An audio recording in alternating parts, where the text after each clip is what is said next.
Ahora están 10 sin 10 arquero. jugadores de campo de juego más un... está bien, o sea, jugaría con un plantel completo. Jugaría con plantel completo. Si le da el ok la Conmebol. Si no, juega con 10 jugadores. Está bien, está y bien. se especula que perdón, iba a decir el marcador de... Unali era un marcador de punta de Mandillú, marcador de punta un 3. El 3 de River, que el domingo jugó de enganche, digamos, contra Boca, ahora va a ir al arco. Pucha, se me fue el nombre. Ayúdame. Nico Rolo. Ninguno te va a poder ayudar porque El 3 no de tengo River. ni idea. El 3 de River, que no es Angeleri, el otro, el que era suplente. No te escucho. Ay, no le escucho nada. Martínez. Casco. No, Casco, claro, Suerte Casco. que Roberto está atento del otro lado. Pues... Perdón, Casco que el domingo jugó contra Boca como él es defensor por el lado izquierdo, digamos, marcador de punta izquierda. Y el domingo jugó de enganche, fue el 10 de River, prácticamente, junto con Carrascal, digamos, los creadores de River. Fíjate pero con todo esto entonces no va, no va a entrar con menos jugador. El problema es que no tiene suplentes. Claro, no, pero nadie se le tiene que dar el ok a la Conmebol. Si no le da el ok, entra con 10 jugadores. Está bien. Y Casco al arco, el defensor va al arco. Bueno, vos sabés que no pudimos restablecer la comunicación con Gerardo Condado, pero lo tenemos en línea a Francisco Velar. Estamos haciendo un recorrido por los referentes de distintos sectores de distintas rurales y asociaciones rurales. Y vamos a preguntarle, vamos a tratar de continuar, ¿no? También el diagnóstico, porque imagino que deben estar más o menos en la misma posición todos los productores. Imagino, quizás no, en cuanto a esta decisión del gobierno nacional de suspender las exportaciones de carne por 30 días. Velar, ¿cómo le va? Buen día. ¿Qué tal? Buen día. Un saludo desde la Sociedad Rural de Corrientes para todos ustedes y la audiencia, por supuesto. Bueno, cuéntenos primero si los sorprendió. Recién Condado nos decía que sienten que el presidente les mintió una vez más, porque incluso antes de ser presidente, Fernández, cuando se reunió con los representantes del sector, había dicho otra cosa. ¿Usted siente lo mismo? Sí, indudablemente, una vez más, el presidente ha roto esta necesidad de generar confianza. Desconocemos cuáles son los motivos verdaderos porque la información él la tiene, pero indudablemente la campaña electoral, las necesidades electoralistas de conseguir algunos votos más, le está haciendo tomar algunas medidas que son realmente negativas y que todos sabemos cuáles van a ser los resultados finales. ¿Cuáles van a ser los resultados finales? Los resultados finales va a ser la aparición de la fórmula perder-perder. Con esto vamos a perder todos. Los productores, por supuesto, porque los precios momentáneamente van a bajar, pero finalmente también va a perder el ciudadano de a pie, porque al no generarse confianza, al no producirse carne, el producto va a faltar y finalmente los precios van a subir. Esta es una película que ya la vivimos durante la presidencia Kirchner, allá por el 2006, y todos conocemos los resultados. Finalmente también va a perder el gobierno, porque va a dejar de recaudar y le van a dejar de ingresar dólares que son tan necesarios para la economía del país. Velar. Buenos días, Gustavo, como en este caso. Usted dice, en lo inmediato va a bajar el precio de la carne, pero en un futuro no muy lejano, esto se va a retrotraer, va a aumentar el precio a partir de estas condiciones que usted está dando. ¿Quiere decir que esta medida del gobierno es netamente electoralista? Nosotros consideramos que sí, Gustavo, porque, insisto, nosotros cada vez que nos reunimos mostramos números, mostramos la mayor de las predisposiciones para tratar de que el gobierno cumpla con su función, que es que la mesa de los argentinos esté abastecida. Nosotros colaboramos permanentemente con eso, pero indudablemente creemos que hay una mirada de muy corto plazo. La urgencia, el gobierno sabe que no está bien en las encuestas, hay una clara impericia en el manejo de la economía, lo cual es un resorte exclusivo del gobierno nacional. Entonces prefieren atender estas medidas de corto plazo que puedan tener un impacto al que está desprevenido y no solucionar las cuestiones de fondo que son, insisto, de su resorte exclusivo, pero que indudablemente no tienen la voluntad, no tienen la vocación o no tienen la fuerza para solucionar estas cuestiones de fondo que son las que originan la suba de precios. ¿Pero quién pone el precio de la carne, Velar? Bueno, eso es una muy buena pregunta. Hay que conocer lo que es la cadena de la carne. Nosotros como representantes de los productores estamos en el último eslabón de la cadena de la carne, allá en los orígenes. Después de nosotros viene un montón de lo que es el sistema comercial de la carne, y para poner un número, Cristina, el 30% del valor final del precio de la carne al público está conformado exclusivamente por presión impositiva, por impuestos. Velar, ¿ustedes son evasores? Porque la cuestión parece ir por lo menos lo que se conoció ayer del comunicado oficial, parece ir por la cuestión de mayores controles. Y siempre se suele replicar esa frase que hay evasión fiscal en la comercialización del ganado. En la viña del Señor hay de todo. Nosotros no vamos a defender a los que están por fuera de la ley. Entendemos que el gobierno sabe perfectamente y tiene los resortes para ejercer control a través de los organismos del Estado, como la AFIP. Lo único que tiene que hacer es aplicar la ley. Acá no se trata de realmente de si hay evasión o no hay evasión. Acá el problema que tiene el gobierno es que no puede controlar la economía, no puede controlar la inflación. Y no puede controlar la inflación porque está mirando para otro lado. No está viendo el origen del problema. El origen del problema está originado en el manejo del propio gobierno sobre la economía al ejercer una emisión descontrolada que provoca una devalorización de la moneda. Y al que más le pega la devalorización de la moneda es al que menos tiene. Mientras el gobierno no enfoque correctamente su mirada al origen de los problemas del país, nunca va a encontrar la solución y finalmente los más débiles, como en este caso los productores, vamos a terminar pagando el pato de. Pero ¿y entonces por qué le apuntan a usted otra vez?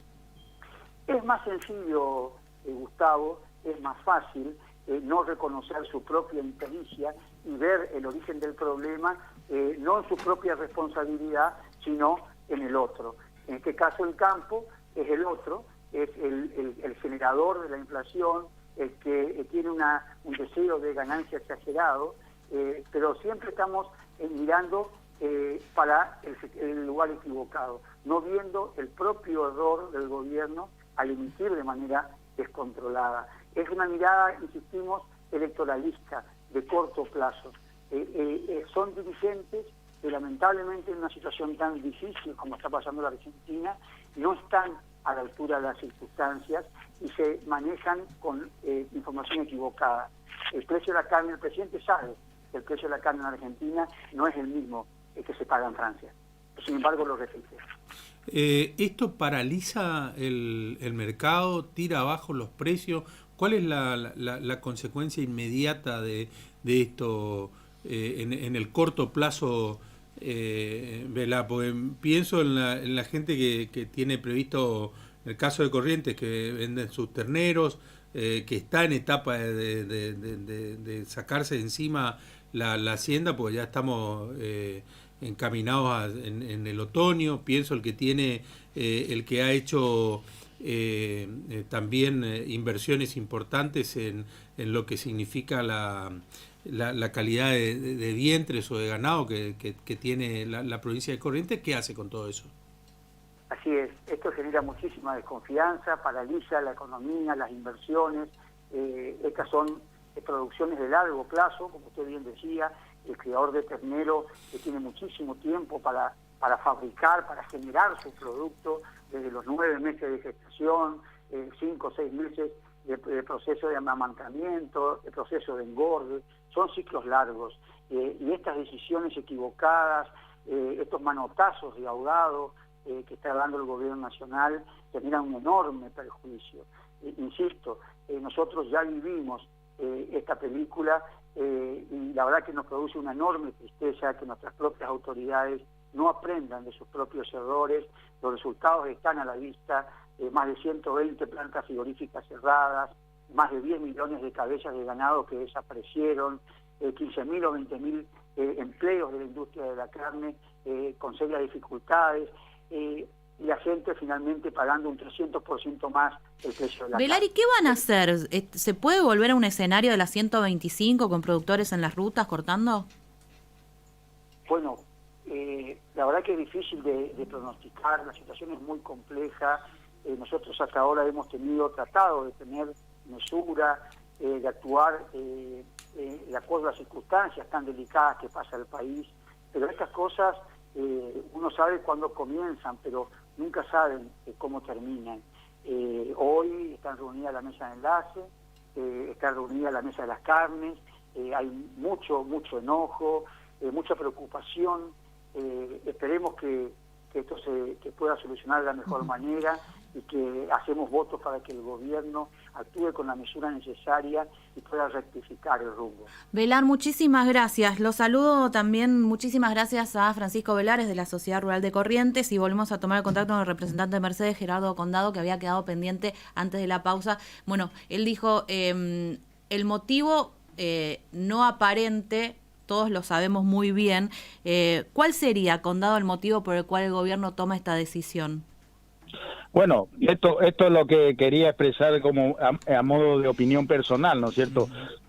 No sé, seguramente algunos coincidirán, otros no tal vez, pero yo creo que toda esta movida que se está produciendo con esta medida de cierre de exportaciones temporal es para tapar otras cuestiones que están afectando la imagen y la acción del gobierno nacional. Primero, la cuestión del manejo de la política sanitaria. Claramente los resultados son muy negativos. Estamos viendo lo que está ocurriendo, no se han cumplido con todo lo prometido en tiempo y forma, y bueno, y hoy estamos como estamos. Pero acá hay una cuestión mucho más de fondo, que es el tratamiento de una norma en el Congreso de la Nación para modificar la designación del fiscal, jefe de los fiscales, digamos, del Procurador Nacional. Y esto es lo que, a mi modesto entender, se está buscando generar espuma en otro lado, porque saben que el sector va a reaccionar de alguna manera, porque algo alcancé a escucharlo a Francisco recién y claramente expresó el estado de ánimo del productor, está al límite, y si acá ya no se ha salido a la calle es porque la dirigencia ha tenido una actitud responsable, adulta, madura, de tratar de insistir más allá de la falta de respuesta en la posibilidad de un diálogo constructivo, pero claramente hay situaciones límites en las que hay que hacer estrictamente lo que las bases demanden, ¿no es cierto? Pero vuelvo a insistir, yo creo que esta medida que toma el gobierno nacional a sabiendas de que va a generar situaciones incómodas y de reacción en el sector, porque la verdad que el daño evidentemente que provocan con este tipo de cosas no les preocupa, esto está más que claro, es para tapar, decía, algunas otras cuestiones que son trascendentales en la vida de la República, es decir, que va mucho más allá de la cuestión económica inclusive. Acá estamos hablando de poner en riesgo ya los valores y los principios de la República con este tipo de iniciativas que están llevando adelante, ¿no es cierto? Así que estrictamente era ese el razonamiento. Pero para usted dijo en algún momento los dirigentes rurales van a tener que hacer caso a las bases. ¿Qué quieren las bases?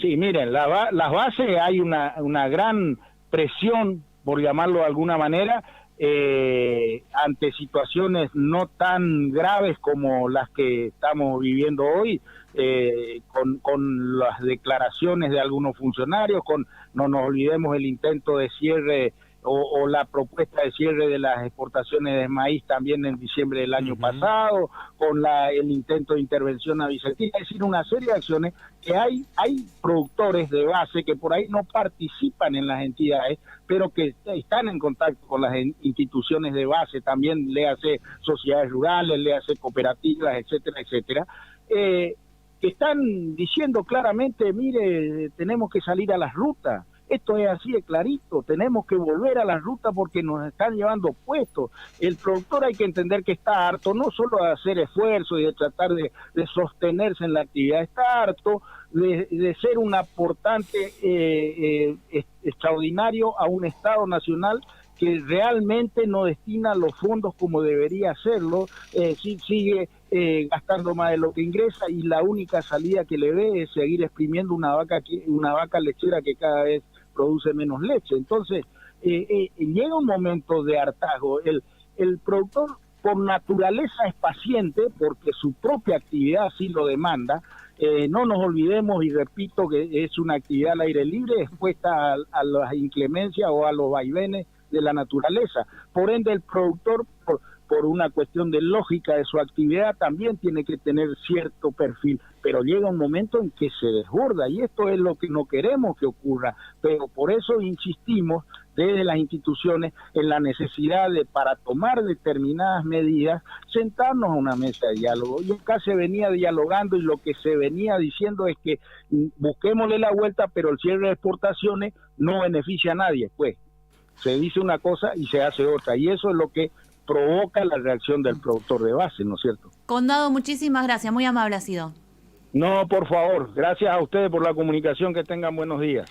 Bueno, esta es la postura de los distintos referentes, la opinión ante esta situación. Vamos a ver a dónde deriva este nuevo conflicto, un nuevo capítulo entre gobierno y el campo. Ya parece como un déjà vu de todo lo que se vivió años atrás. De todas maneras, una cosita nada más que te aporto, no precisamente sobre la ganadería, sí sobre la cuestión ovina. La información, vos sabés que venció la ley, la denominada ley ovina, que es la ley de incentivo a la producción ovina. En la Cámara de Diputados hay 5 proyectos de este tipo. Uno o dos de esos son aportados por correntinos. Tanto Brambila como Vara han presentado proyectos de este tipo. El de Vara era el que más integraba en general al sector. Resulta que ahora apareció un proyecto de un Senado, arranca la discusión por Senado, sí, que es lo que llama un poco la atención. El proyecto de un senador formoseño, José Miguel Ángel Mayán, que ayer rápidamente obtuvo dictamen favorable por mayoría. El único voto disidente fue el entrerriano de Ángelis, y justamente desconoce prácticamente el proyecto, lo que el sector productivo venía solicitando, que es que el monto que en este proyecto